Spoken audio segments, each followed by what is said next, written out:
Bismillahirrahmanirrahim. Kegiatan Mastama IDDC tahun ajaran 2025-2026 hari ini berlanjut ke sesi sore yang tak kalah asiknya.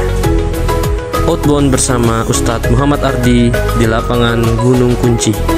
Sambil menikmati waktu sore, mahasantri diajak untuk mengenal satu sama lain melalui permainan-permainan yang seru, mulai dari susun baut, susun gelas, dan juga ada latihan konsentrasi. Semua permainan ini dikemas dengan baik oleh beliau, Ustadz Muhammad Ardi. Di akhir sesi, beliau juga memberi nasihat dan arahan untuk bekal mahasantri kedepannya dalam belajar di IDDC. Demikian, barakallahu fiikum.